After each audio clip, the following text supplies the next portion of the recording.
Bonjour, bienvenue, j'espère que vous allez bien, j'espère que tout se passe bien pour vous. Voici aujourd'hui donc l'épisode numéro 40 du Bootcast, et oui 40 déjà. Donc l'épisode 40 du Bootcast qui va être consacré à l'éditorial de Daiseku Ikeda paru dans le Daibyakurenge, mensuel d'études affilié au mouvement bouddhiste Soka au Japon, d'août 2016, paru dans Cap sur la paix numéro 1080-1081. En voici le titre. Les bodhisattvas sortis de la Terre émergent en un courant régulier. Durant un cours d'été pour la jeunesse, le deuxième président de la Soka Gakkai, Josei Toda, a posé la question suivante. Pourquoi sommes-nous nés et sommes-nous réunis en cette époque si troublée de la fin de la loi ? Regardant chacun de nous attentivement, il ajouta « Nous sommes nés en ce monde pour poursuivre l'œuvre du Bouddha. Nous, les jeunes à qui il s'adressait, étions confrontés aux dures réalités de la vie, à des difficultés financières, à la maladie et à toutes sortes d'autres problèmes. Mais M. Toda nous a expliqué que nous avions choisi de naître dans ces éprouvantes conditions de vie pour conduire ceux qui souffrent à l'éveil. Nous pouvions par conséquent surmonter même le karma le plus rude et en réalité le changer en la mission d'aider chaque personne à devenir heureuse. L'éveil le plus profond et le plus puissant dans la vie consiste à prendre conscience que chacun de nous est un bodhisattva sorti de la terre.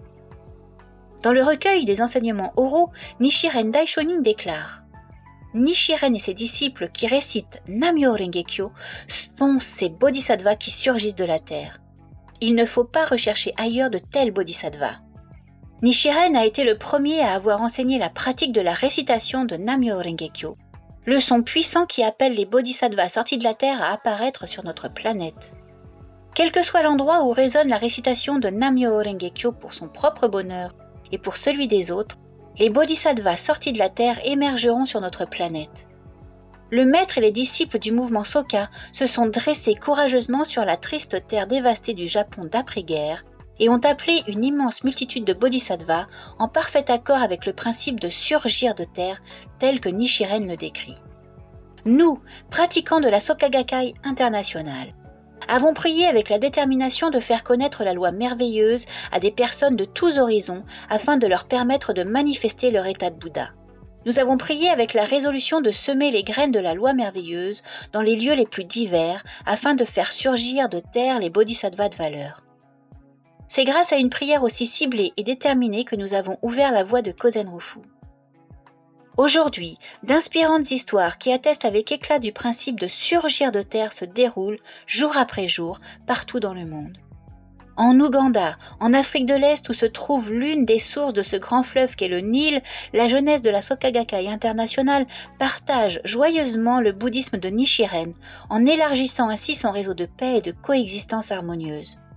J'ai également reçu un compte-rendu de pratiquants au Népal qui ont été touchés par un très violent séisme en avril 2015, dans lequel ils racontent comment ils ont été protégés par les forces bienveillantes de l'univers et ont pu transformer leur situation de manière positive en changeant le poison en remède. Remplis de la fierté d'être des bodhisattvas sortis de la terre, ils se sont tournés vers les autres dans leur environnement immédiat afin de les aider. Plus la situation représente un défi, plus nous pouvons rayonner de joie et de courage, de sagesse et de compassion. Cette source se trouve dans le cœur de tous les bodhisattvas de la Terre. C'est une source d'espoir qui coule à l'infini, là où les gens gardent la loi merveilleuse et agissent pour Kozen-Rufu. Où se trouve la majestueuse scène d'où on peut appeler les bodhisattvas sortis de la Terre. Dans nos groupes, nos chapitres. Les nobles individus dans chaque région qui ont fait du bonheur de leur environnement leur responsabilité personnelle luttent avec sincérité et avec un altruisme patient pour rendre visite à leurs compagnons dans la foi afin de les encourager. Leurs prières continues et leurs efforts persévérants font apparaître un précieux bodhisattva sorti de la terre, puis un autre.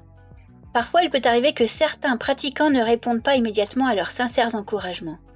Mais en continuant à leur rendre visite et à les encourager, ils accumulent sans aucun doute des récompenses visibles pour toutes les vertus cachées qu'ils créent. Chaque jour, je joins les mains en signe de profond respect et de reconnaissance envers leurs admirables et infatigables efforts pour protéger et faire prospérer leur citadelle locale de personnes de valeur. Quand le soleil se lève, l'obscurité se dissipe. La vie des bodhisattvas sortis de la terre est semblable au soleil. L'apparition d'un seul nouveau bodhisattva sorti de la terre peut éclairer et revitaliser son environnement. Là se trouve la clé pour répandre la lumière de l'expansion. Le temps est venu de réciter Nam-myoho Renge-kyo pour nous libérer de la stagnation et de la résignation. Démontrons à nouveau le principe de surgir de terre là où nous nous trouvons maintenant. Créez un palais du bonheur, un réseau de bodhisattvas sortis de la terre et établissez une capitale de la vie éternelle sur votre noble terre au trésor. Merci d'avoir partagé avec moi ce moment, merci d'avoir écouté cet épisode numéro 40 du Bootcast dédié à l'éditorial de Daisuke Ikeda d'août 2016. J'espère que ça vous a plu. Si ça vous a plu, n'hésitez pas à venir nous rejoindre sur Instagram, sur YouTube, abonnez-vous, activez la cloche, abonnez-vous sur les plateformes de streaming audio sur lesquelles vous nous suivez. Je vous embrasse, je vous dis à très très vite.